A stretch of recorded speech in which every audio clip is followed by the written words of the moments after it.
Le téléphone vibra dans l'obscurité de ma chambre. Un bourdonnement insistant qui trancha le silence comme un cri étouffé. Sophie. Aide-moi. Je t'en supplie. Il faut que je parte ce soir. Avant qu'il ne soit trop tard. La voix de Léna, brisée, résonna dans l'écouteur. Un sanglot coincé dans sa gorge. Et je sus, à cet instant, que le monde que nous avions si précieusement tissé allait s'effondrer sous nos pieds. Mais avant que je puisse répondre, un bruit fracassant, une porte qui claque. Des pas lourds envahit la ligne. Et son frère hurla, « Léna, tu ne sortiras pas d'ici ?» Je me redressai d'un bond dans mon lit. Le cœur battant la chamade. Les draps emmêlés autour de mes jambes comme des chaînes invisibles. L'air de Barcelone filtrait par la fenêtre ouverte. Chargé de l'odeur salée de la mer et du jasmin fané des jardins en contrebas. Mais rien ne pouvait apaiser la tempête qui se déchaînait en moi. Léna. Ma Léna. Celle qui avait été mon ombre depuis l'enfance. Ma confidente dans les ruelles étroites du Barry gothique. Ma flamme secrète dans les nuits d'été où nous nous glissions hors de nos vies respectives pour nous retrouver sur la plage de la Barceloneta. Nos corps enlacés sous les étoiles indifférentes. Nous nous étions rencontrés à 8 ans. Dans la cour de l'école Santa Maria del Mar. Où les gamins catalans couraient après des ballons dégonflés en criant des insultes en castillan et en occitan. Elle. Avec ses couettes noires trop serrées et son regard de biche effarouché. S'était cognée contre moi lors d'une partie de cache-cache effrénée. Pardon, avait-elle murmuré. Les joues en feu. Et j'avais ri. Essuyant la poussière de son genou écorché. Depuis ce jour, nous étions inséparables. Sophie et Léna. Les deux moitiés d'un tout imparfait. À l'adolescence, quand les garçons de la classe nous taquinaient sur notre amitié trop collante, nous nous moquions d'eux en secret. Nos mains se frôlant sous les pupitres. Nos rires complices masquant les premiers frissons interdits. Mais l'interdit avait pris forme il y a 2 ans. Lors d'une fête foraine sur la Rambla. Les lumières criardes des manèges tournaient en boucle. L'air rempli de l'odeur de churros frits et de sueur joyeuse. Léna. Alors 24 ans. Portait une robe d'été légère qui dansait autour de ses cuisses. Ses cheveux noirs libérés comme une cascade sauvage. J'avais bu trop de sangria. Et elle aussi. Et quand nos lèvres s'étaient enfin effleurées derrière un stand de tir. Sous le feu d'artifice qui explosait en gerbes dorées. Le monde avait basculé. Je t'aime. Sophie, avait-elle chuchoté contre ma bouche. Ses doigts tremblants agrippant mon col. Et moi? Avec mon cœur de midinette française exilée en Catalogne, mes parents m'avaient envoyé vivre chez ma tante après un scandale familial à Paris. J'avais répondu d'un baiser fiévreux. Scellant notre pacte dans l'ombre complice de la nuit barcelonaise. Pourtant, notre amour était une danse sur des braises. La famille de Léna, ancrée dans les traditions catalanes les plus rigides, voyait en moi une amie fidèle. Rien de plus. Son père, un artisan verrier du quartier de Gracia, aux mains calleuses et au regard d'acier, parlait souvent de l'honneur de la maison. Sa mère, une femme douce mais soumise, cousait des mantilles pour les processions de la Semaine Sainte. Et puis il y avait Ravière, son frère aîné, 32 ans, ce colosse au tempérament de taureau, mécanicien dans un garage du Poblenou, marié à une blonde timide et père de 2 bambins bruyants. Ravière nous avait toujours protégés, Léna et moi, comme un gardien jaloux. Ne traîne pas trop tard avec cette Française, grognait-il parfois. Mi-sérieux, mi-taquin. Ignorant que ces mots me transperçaient comme des lames. Ce soir-là, alors que sa voix paniquée résonnait encore dans ma tête, je m'habillai à la hâte, un jean usé, un pull noir ample pour cacher mon tremblement. et mes vieilles Converse éraflées. Ma tante dormait profondément dans la pièce voisine, son ronflement rythmant le tic-tac de l'horloge murale. J'attrapais mes clés, mon téléphone et un foulard pour masquer mon visage si besoin. Barcelona la nuit n'était pas toujours bienveillante envers les âmes errantes. En descendant les escaliers étroits de l'immeuble haussmannien, vestige des influences françaises dans cette ville hybride, je repensais à la dernière fois où Léna m'avait appelé ainsi. Désespérée. C'était il y a 6 mois. Après une dispute avec son père qui l'avait surprise rentrant ivre d'une soirée au Raval. Viens me chercher. S'il te plaît, avait-elle imploré. Et j'étais allée, filant à travers les rues pavées, pour la serrer contre moi dans l'ombre d'une église gothique, nos larmes se mêlant à la pluie fine. Mais cette fois, c'était différent. Son ton. Il y avait une urgence viscérale, une fracture irréparable. Il faut que je parte, avait-elle dit. Partir où? De chez elle? De Barcelone? De nous? Mon esprit tourbillonnait tandis que je hélais un taxi au coin de la Plaça Catalunya. Les néons des pubs clignotant comme des avertissements. Au quartier de l'Exemple, près de la Casa Batlló, indiquai-je au chauffeur. Un vieux Catalan au cigare éteint entre les dents. Il hocha la tête sans un mot. Et la voiture s'élança dans le labyrinthe des avenues bordées de palmiers, où les fontaines chantaient encore pour les touristes égarés. Arrivé devant l'immeuble moderniste de Léna, façade ondulante comme un squelette de dragon, héritage de Gaudí. Je payai en hâte et sortis, le cœur cognant contre mes côtes. La rue était déserte, seulement éclairée par les réverbères dorés et le halo lointain de la Sagrada Familia qui veillait au loin comme un géant inachevé. Je composai son numéro. Mais il sonna dans le vide. Un écho moqueur. Puis, un message, porte arrière. Vite. Mon pouce accéléra. La porte de service, celle qui donnait sur la cour intérieure envahie de bougainvilliers en fleurs, était notre issue secrète depuis des années. Combien de nuits l'avions-nous franchi pour nous rejoindre dans le petit atelier abandonné au fond, où nous faisions l'amour sur un vieux tapis persan? Nos souffles étouffés par la peur et l'extase? Je poussai la grille rouillée, grimaçant au grincement métallique qui sembla résonner comme un glas. La cour était un puits d'ombre, l'air lourd d'humidité marine et de l'odeur terreuse des pots de terre cuite. Léna, chuchotai-je, ma voix se brisant sur le nom. Un froissement. Puis elle surgit de l'obscurité, silhouette frêle enveloppée dans un manteau trop grand pour elle. Un sac à dos jeté sur l'épaule. Ses yeux marrons que j'aimais tant, étaient gonflés de larmes. Son visage pâle comme la lune qui perçait à travers les branches. Sophie. Elle se jeta dans mes bras. Son corps secoué de sanglots. Et je la serrai fort, inhalant son parfum de vanille et de sel. Ce mélange qui était son essence même. Qu'est-ce qui se passe? Parle-moi. Mes mots étaient un murmure pressant. Mes mains caressant son dos pour apaiser les tremblements. Elle recula légèrement, ses doigts agrippant mes avant-bras comme des serres. Mon père. Il a tout découvert.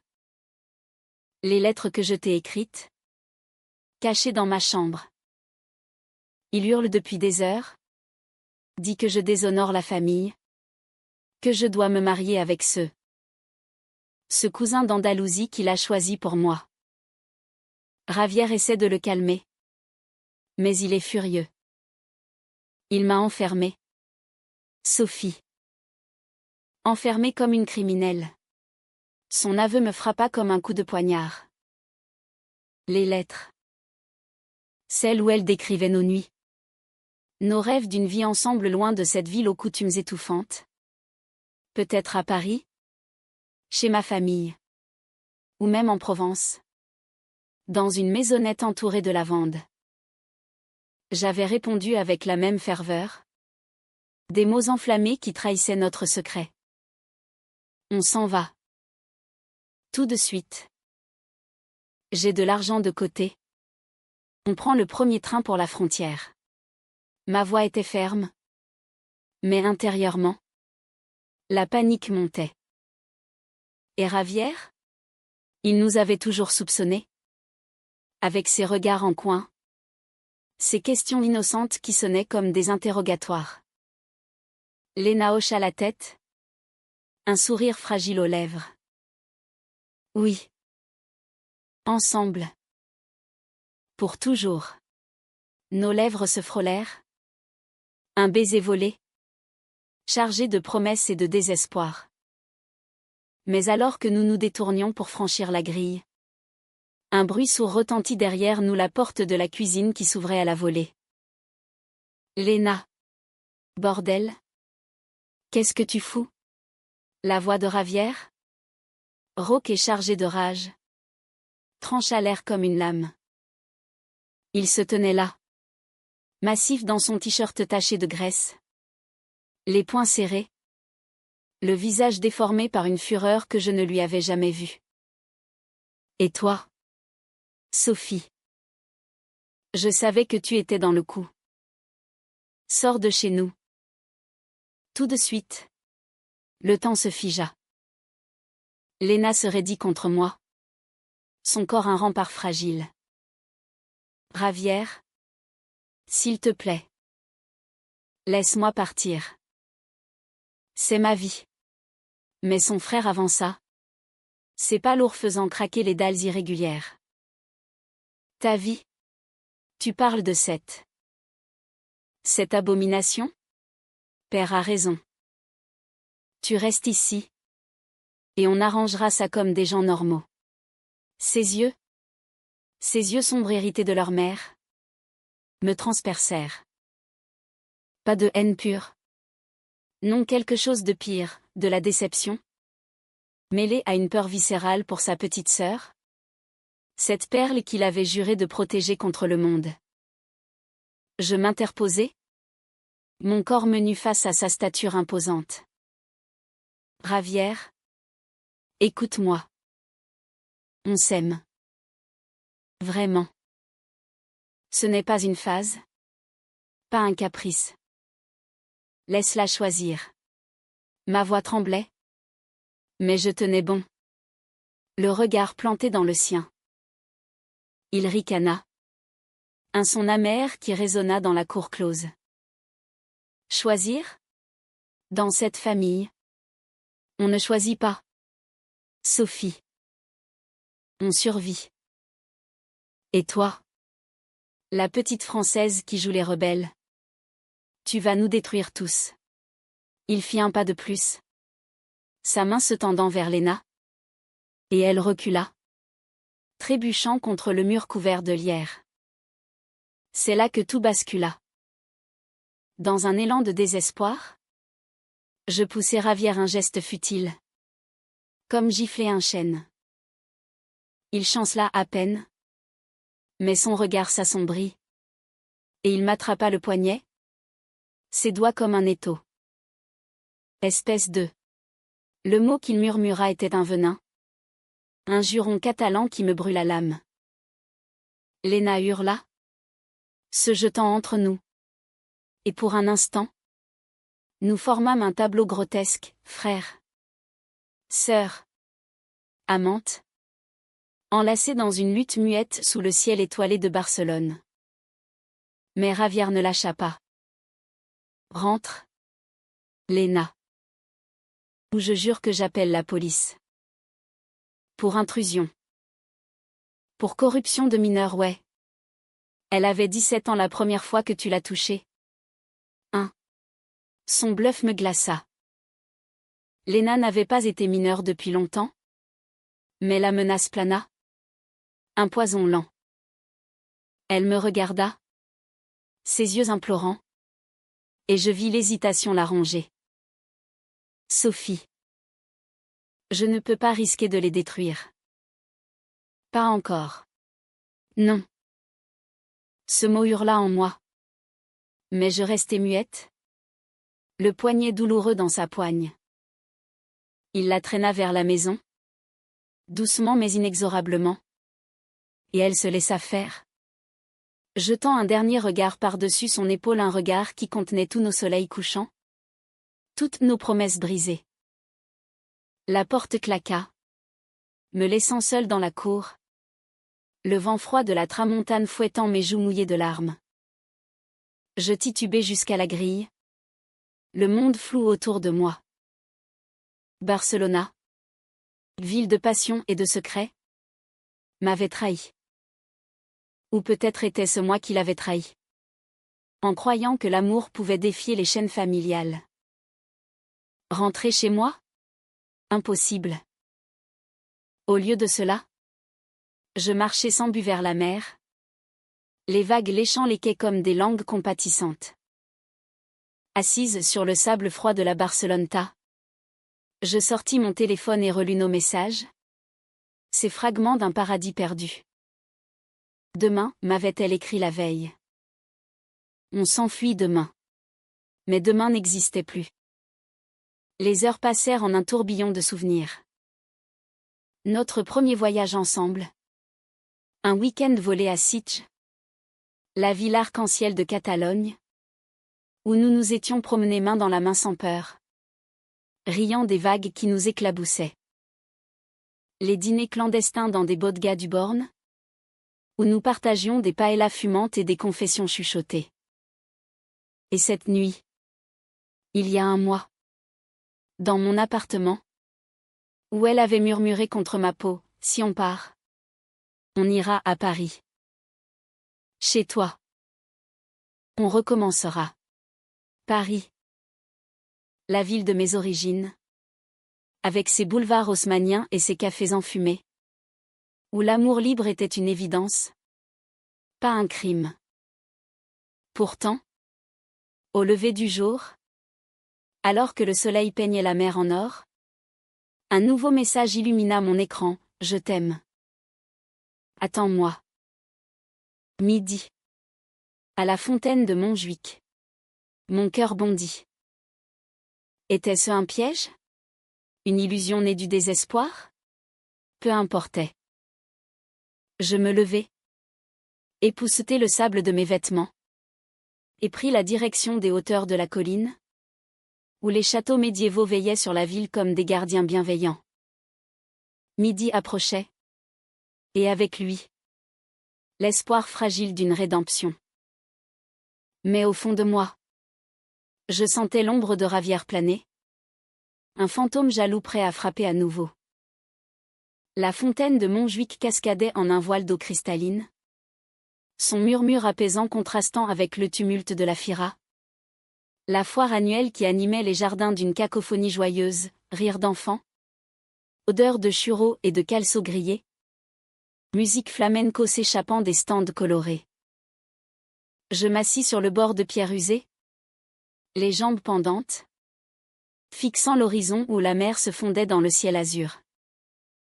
Mes yeux, rougis par une nuit sans sommeil, scrutaient chaque silhouette descendant les escaliers de la colline.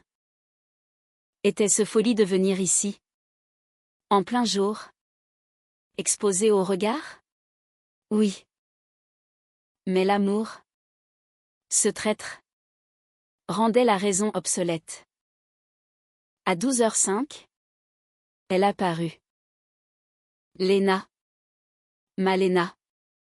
Émergeant de la foule comme une vision. Elle portait un chapeau de paille informe pour cacher son visage. Une jupe longue fleurie qui balayait ses chevilles. Et un panier d'osier innocent, le genre qu'utilisent les grands-mères pour les marchés de la Boqueria. Ses cheveux étaient noués en un chignon lâche. Quelques mèches rebelles encadrant ses joues encore pâles. Elle me vit. Et un sourire haut. Ce sourire qui avait illuminé mes jours les plus sombres illumina son visage. Elle accéléra le pas. Slalomant entre les familles et les couples enlacés. Jusqu'à ce que ses bras s'enroulent autour de moi. Son corps pressé contre le mien dans une étreinte qui défiait le monde. Sophie. J'ai cru que je ne te reverrais jamais.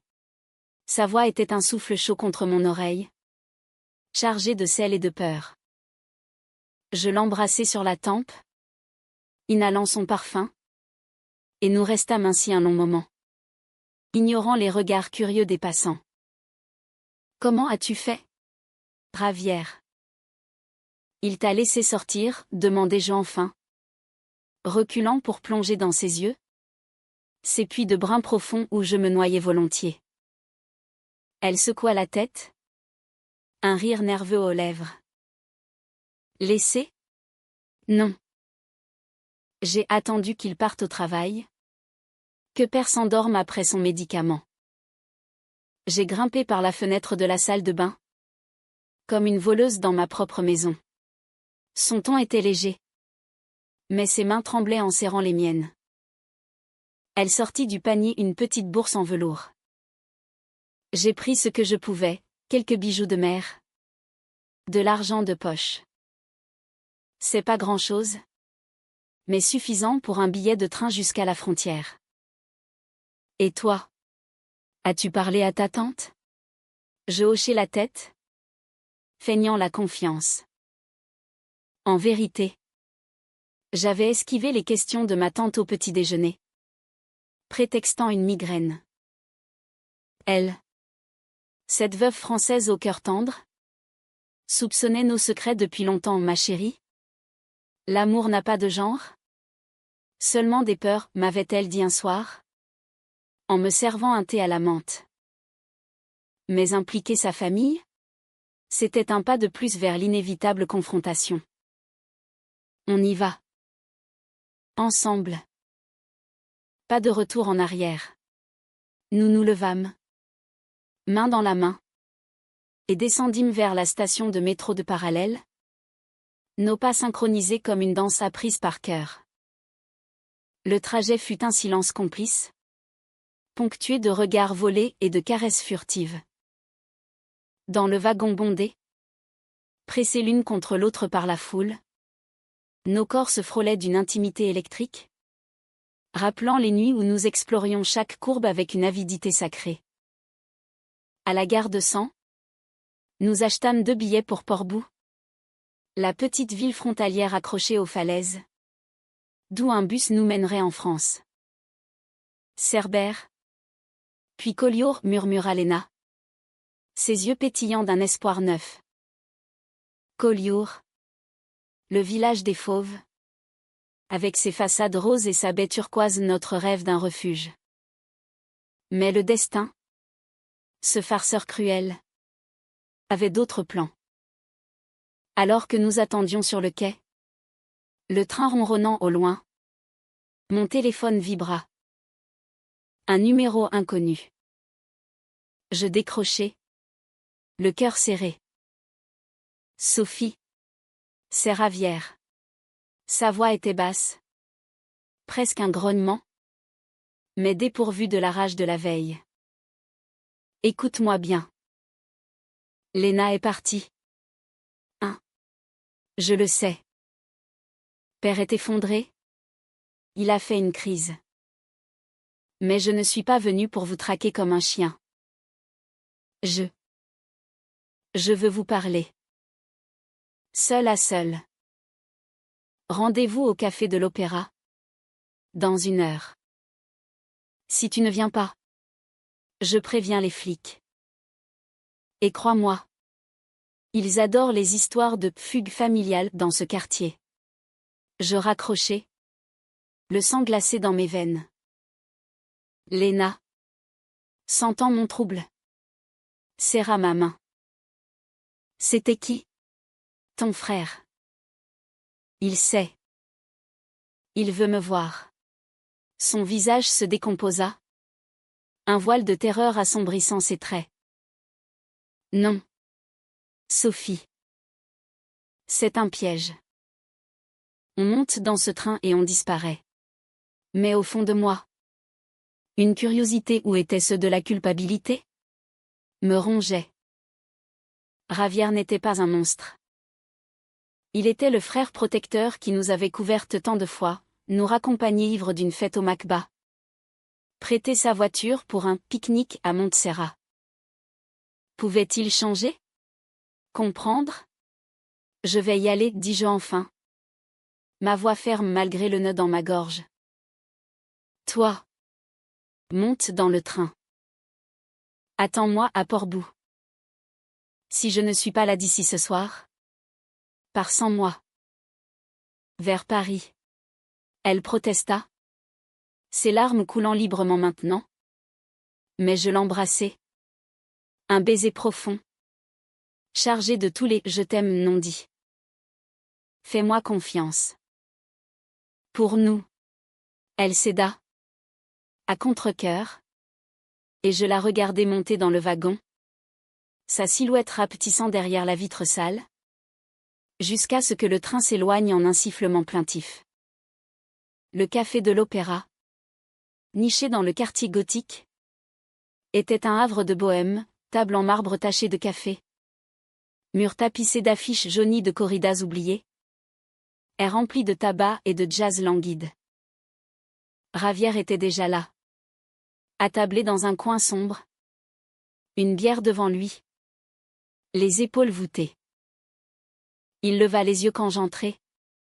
Et pour la première fois, je vis non le colosse, mais l'homme brisé. Assieds-toi, grogna-t-il, poussant une chaise vers moi. Je obéis. Méfiante. Commandai un cortado pour masquer mon tremblement. Pourquoi tu fais ça? Sophie. Pourquoi tu l'entraînes dans cette folie? Sa question était un murmure. Ses yeux rougis avaient-ils pleuré? Ce n'est pas de la folie. Ravière. C'est de l'amour. Le vrai? Celui qui ne se plie pas aux traditions. Il ricana. Mais sans joie. Passant une main dans ses cheveux noirs en bataille. Amour? Tu parles comme une gamine. Ici. À Barcelone? L'amour c'est la famille. Le devoir. Père a perdu sa sœur à cause d'un scandale comme le vôtre? Dans les années 70. Elle s'est enfuie avec une femme. Et on n'en a plus jamais entendu parler. Morte? Probablement. Et maintenant? Tu veux que Léna finisse pareil? Ces mots me frappèrent. Révélant des fissures dans le mur familial que j'ignorais. La tante disparue. Un fantôme que Léna mentionnait à peine dans ses récits. Je ne la laisserai pas mourir, répliquai-je. La voix basse mais ardente. On va en France. Là-bas. On peut être nous-mêmes. Mariés. Même. Si on veut. Il tressaillit au mot marié. Ses jointures blanchissant autour de son verre. Marié. Putain. Sophie. Tu sais ce que ça ferait à mère? À mes gosses? Ils grandiraient en sachant que leur tante est une déviée? Le mot me blessa. Un éclat de verre dans la chair. Déviée? C'est ça que tu penses de ta sœur? Il baissa la tête. Honteux. Non. De moi. Peut-être. Parce que je n'ai pas su la protéger. Silence. Puis. Dans un souffle, je vous couvre. Partez. Mais promets-moi de lui écrire. De nous dire que vous allez bien. Et. Sois heureuse avec elle. Pour elle. Ses yeux rencontrèrent les miens. Un éclat de vulnérabilité rare. Était-ce une trêve? Une reddition? Je quittai le café le cœur plus léger. Un poids en moins sur les épaules. Le train pour Port-Boo partit 1 heure plus tard. Et je m'y installai. Rêvant de Collioure. De nos futures matinées paresseuses. Mais à la gare de Figueres. Mon téléphone sonna à nouveau. Léna. Sophie. Ravière m'a appelé. Il a tout avoué à Père. Ils viennent me chercher. Le train s'arrête à la frontière. Mais. Oh mon Dieu! Il y a des flics au contrôle. Panique. La trahison pas de Ravière? Mais du système? De cette Espagne encore arc-boutée sur ses préjugés. Je bondis du wagon à Port-Bou, courant vers la douane, où une foule de voyageurs serpentait. Et là, au milieu, je la vis, Léna, encadrée par 2 agents en uniforme, Ravière à ses côtés, le visage crispé. Il m'avait menti. Ou pire, cédé à la pression familiale. Notre regard se croisa à travers la mêlée. Et dans ses yeux, je lus non la colère, mais un appel au secours muet. Le chaos s'ensuivit. Je me frayai un chemin, hurlant son nom. Mais les agents m'arrêtèrent, leurs mains fermes sur mes épaules. Mademoiselle. Reculez. C'est une affaire privée. Ravière s'approcha, murmurant, désolé. Sophie. Père a menacé de me déshériter. De tout gâcher. Sa voix se brisa. Je ne pouvais pas. Léna pleurait, tendant la main vers moi. Mais on l'embarqua dans une voiture de police. Direction Barcelone. Je t'aime, cria-t-elle. Un cri déchirant qui se perdit dans le vent côtier. Seul sur le quai. La mer rugissante en fond sonore. Je m'effondrai. La trahison de Ravière n'était pas haineuse, c'était la lâcheté d'un homme piégé par son sang. Et moi? J'avais cru en la rédemption. Aveugle. Les jours suivants furent un brouillard de douleur. Une brume catalane qui enveloppait tout. Je rentrai à l'appartement de ma tante. Les jambes lourdes comme du plomb. Et m'enfermai dans ma chambre. Refusant nourriture et lumière. Les murs. Tapissés de photos jaunies de Paris, la Seine scintillante. Les cafés de Montmartre. Me narguaient de leurs promesses d'un ailleurs libre. Ma tante, sentant le drame sans en connaître les détails, glissait des plateaux sous la porte, thé au citron. Madeleine croustillante. Note manuscrite, l'amour vrai ne meurt pas. Ma Sophie. Il renaît des cendres. Sagesse française. Imprégnée de Proust et de Colette. Mais impuissante face au gouffre qui m'engloutissait. Léna m'écrivit une fois. Un message furtif, à la maison. Père m'a enfermé pour réfléchir. Ravière regrette. Je t'aime plus que tout. Attends-moi. Puis. Silence. Les jours devinrent semaines. Et Barcelona, ma ville adoptive, se mua en prison. Je vagabondais dans ses veines, le parc Güell aux mosaïques psychédéliques, où nous avions gravé nos initiales dans un arbre, les Ramblas, grouillantes de mimes et de pickpockets, écho de nos rires passés, la plage nocturne, où les vagues effaçaient nos empreintes mais pas nos souvenirs. Chaque coin portait son fantôme, son parfum sur un banc, son rire dans le vent.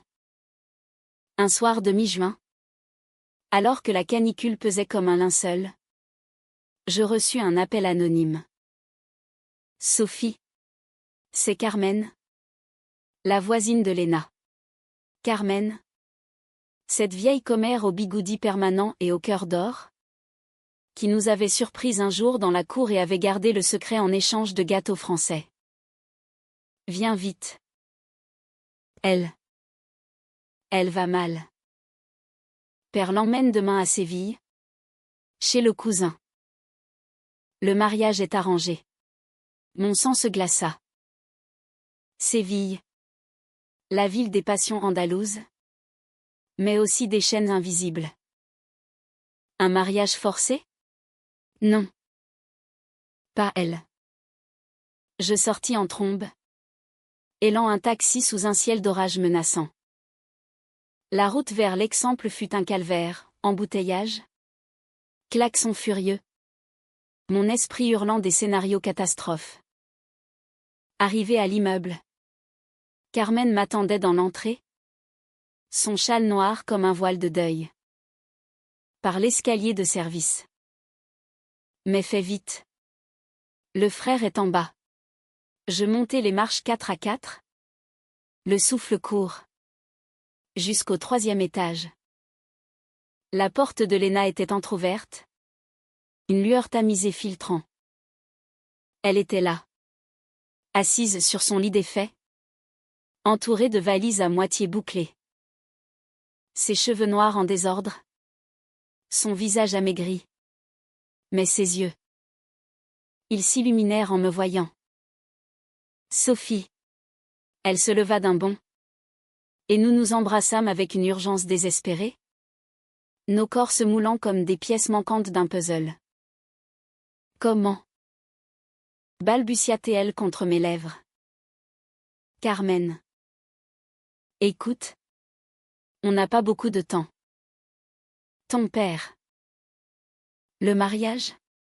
Elle hocha la tête. Les larmes coulant. Il dit que c'est pour mon bien. Pour guérir cette maladie. Ravière a essayé de plaider. Mais père l'a giflé devant tout le monde. Il est brisé. Sophie. Comme nous. Nous parlâmes en chuchotant. Nos mains entrelacées. Traçant des plans fous, une fuite immédiate. Un appel à l'ambassade française pour asile. Même une confrontation ouverte. Mais le destin intervint à nouveau.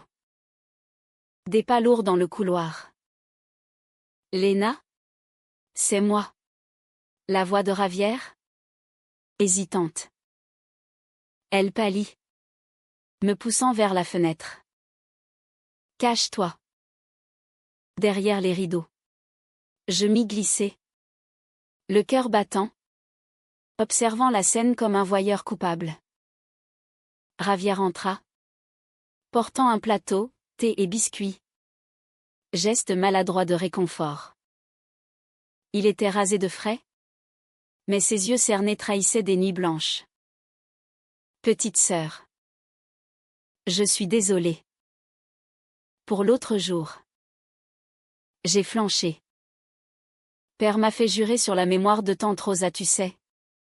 Celle qui s'est enfuie.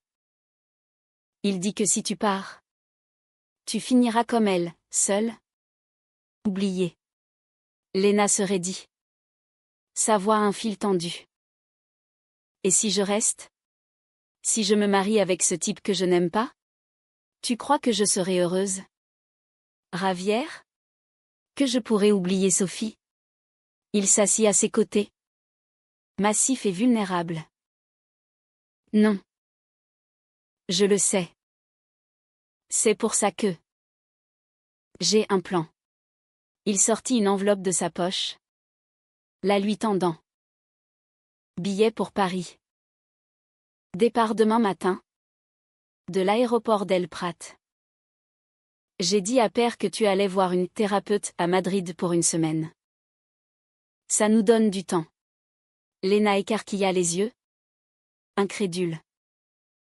Toi. Tu nous aides? Il hocha la tête.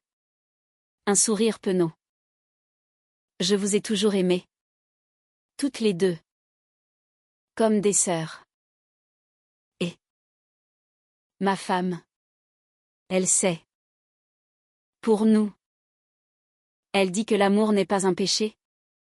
Seulement une peur. Pars. Léna. Et emmène-la. Le silence qui suivit fut chargé d'émotions. Un pont fragile entre passé et futur. Puis. Ravière se tourna vers les rideaux. Comme s'il sentait ma présence. Sophie. Sors.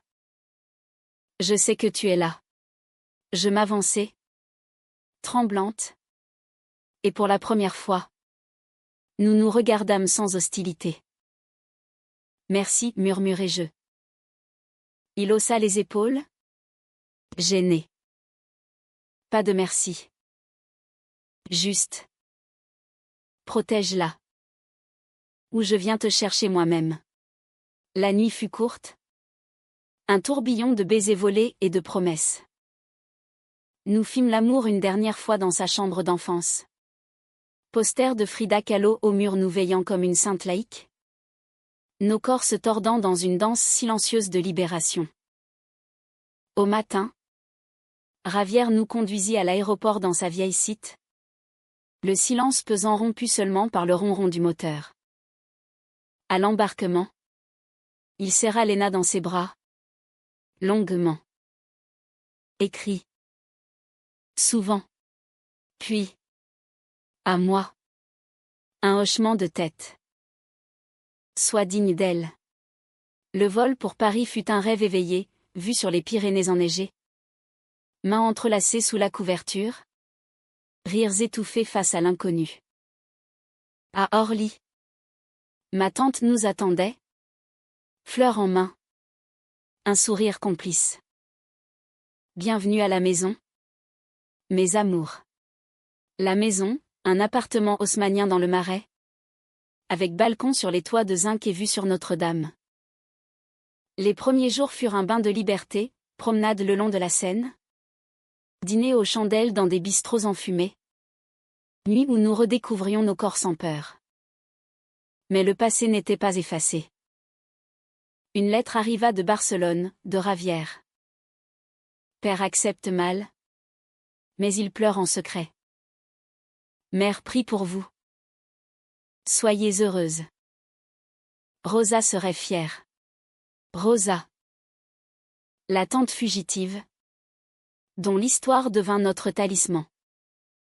Léna. Forte désormais. Répondit, des cartes postales de la Tour Eiffel. De Versailles en fleurs.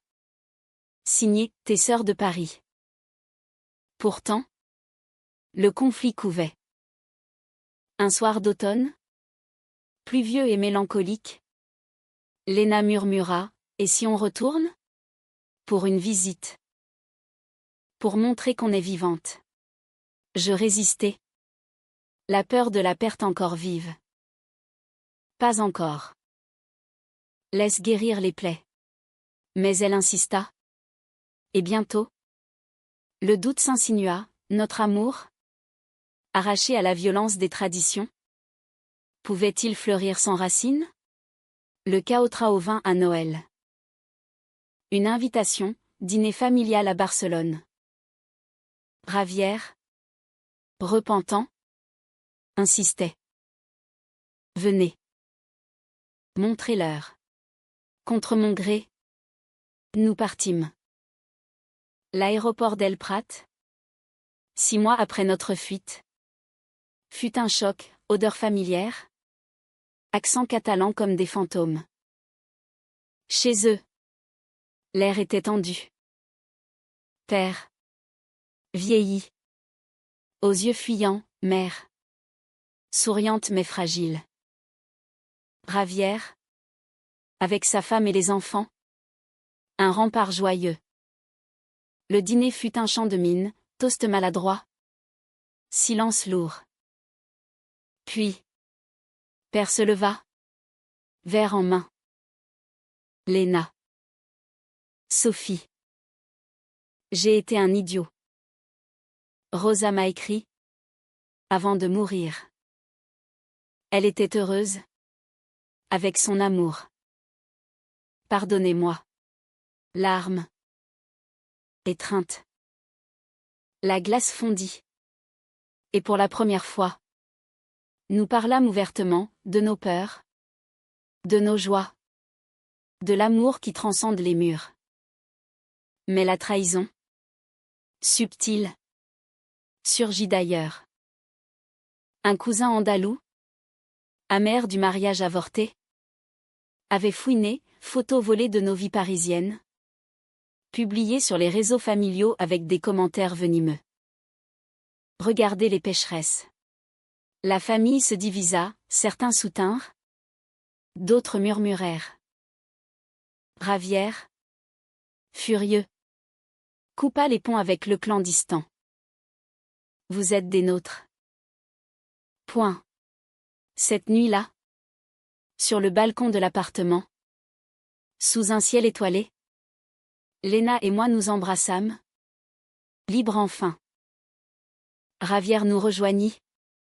Une bouteille de cava en main. À nous. À l'amour qui gagne. Toast. Rire. Et dans ce moment, la romance se teinta d'humanité, pas de fin parfaite, mais une cicatrice partagée, plus forte que la chair. De retour à Paris, l'hiver s'installa comme un manteau douillet, enveloppant le marais de ses guirlandes scintillantes et de ses marchés aux odeurs de vin chaud et de marrons grillés. Léna s'épanouit, inscrite à un cours de peinture à l'école des Beaux-Arts. Elle peignait des toiles vibrantes de la Méditerranée vague turquoise. Falaises rouges. Silhouettes enlacées sous un soleil implacable. Moi. Je repris mon travail de traductrice freelance. Rendant du catalan au français des poèmes d'Espriu. Chaque mot un pont entre nos mondes. Ma tante devint notre ancre, dîners dominicaux où elle récitait des vers de Verlaine. Les sanglots longs des violons de l'automne. En nous regardant avec une tendresse complice. Notre amour, jadis clandestin, fleurit au grand jour. Balade main dans la main le long des quais. Baisers volés sous les arches du pont des Arts, où les cadenas d'amoureux tintaient comme des promesses. Les amis parisiens, cosmopolites et ouverts, nous adoptèrent, soirée dans des bars lesbiens du quartier latin, où la musique électro se mêlait à des débats enflammés sur le féminisme et l'identité. Vous êtes l'incarnation de la liberté, nous dit une fois une galeriste, en levant son verre de kir royal. Liberté. Ce mot, si cher au cœur français, était notre conquête quotidienne. Pourtant, les ombres de Barcelone persistaient, comme des échos dans une cathédrale gothique.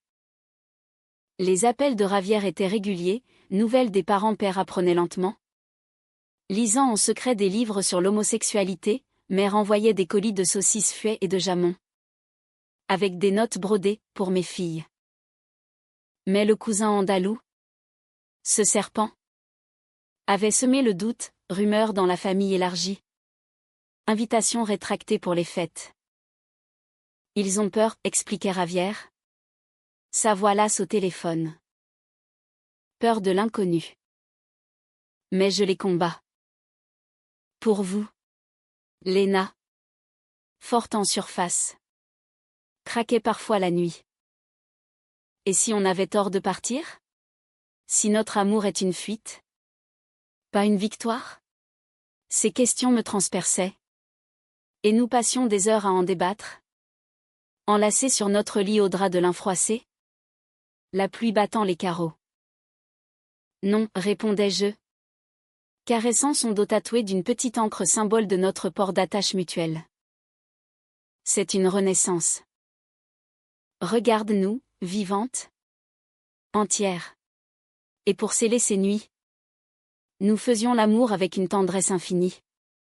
Explorant non plus par urgence, mais par célébration, ses courbes sous mes doigts comme une carte au trésor. Mes murmures en français contre son oreille. Mélangeant « je t'aime » et « t'estimo » en un idiome d'amante. Le printemps apporta un tournant. Une lettre de Ravière, « Père veut vous voir. » Seul. À Collioure. Mi-avril. Neutralité française. Collioure. Notre rêve initial. Ce village perché sur la côte Vermeille. Avec ses pêcheurs en barque bleue et ses vignes en terrasse. Léna hésita. Mais je sentis l'opportunité, clore le cercle. Transformer la blessure en cicatrice ornée. Nous partîmes en train. Depuis Paris. Un voyage de 6 heures rythmé par des pique-niques improvisés et des siestes enlacées. La Méditerranée scintillant à l'horizon comme une invitation. À Collioure. L'air était un baume, sel marin. Thym sauvage. Cloche des églises sonnant l'Angélus. Nous logeâmes dans une auberge rose. chambre avec vue sur le château royal. Et attendîmes. Père arriva le lendemain. Seul. En taxi depuis la gare de Perpignan. Vieilli. Voûté. Il portait un chapeau melon démodé et un costume trop large. Mais ses yeux catalans fiers brillaient d'une lueur nouvelle. Nous nous assîmes en terrasse d'un café face à la baie. Le vent jouant dans les voiles des pointus. Sophie. Léna. Sa voix était rauque, accentuée par l'émotion. Je suis venue pour demander pardon. Les mots sortirent en cascade, regret pour les chaînes imposées. Aveu sur Rosa sa sœur, qui avait vécu heureuse à Nice avec sa compagne. Jusqu'à un accident de voiture en 1985. Elle m'écrivait, frère. L'amour est un feu qu'on ne dompte pas, j'ai été aveugle. Léna pleura. Et je serrai sa main sous la table. Père tendit une petite boîte, un collier d'argent, orné d'une médaille de la Vierge de Montserrat. Pour vous deux. Pour unir ce qui est uni. La réconciliation fut fragile. Comme une porcelaine catalane. Mais réelle. Père repartit le lendemain. Promettant, revenez. La maison est vôtre. Et nous revînmes. À l'été. Pour la festa major de Gracia, rue pavoisée de papier crépon. Feux d'artifice illuminant le ciel. Danse sardane où nous nous joignîmes. Main dans la main. Sous les regards mi-choqués mi-admiratifs. Ravière. Sa femme. Les enfants une famille élargie. Imparfaite. Mais aimante. Le bic ACH. S'il fut intérieur, la perte de l'innocence. La conscience que l'amour exige des sacrifices. Léna choisit de rester à Paris pour ses études. Mais nous visitâmes Barcelona souvent. Tissant des liens transfrontaliers. Moi. Je publiai un recueil de nouvelles inspirées de nous. Amour catalane. Qui toucha un public niche mais fervent. Célébrant les passions défendues. Un an après la fuite. Sur ce même balcon de Barcelone où tout avait commencé. Sous un crépuscule orangé. Léna s'agenouilla. Pas d'anneau clinquant. Mais une bague simple en or ciselé. Gravée Sempre.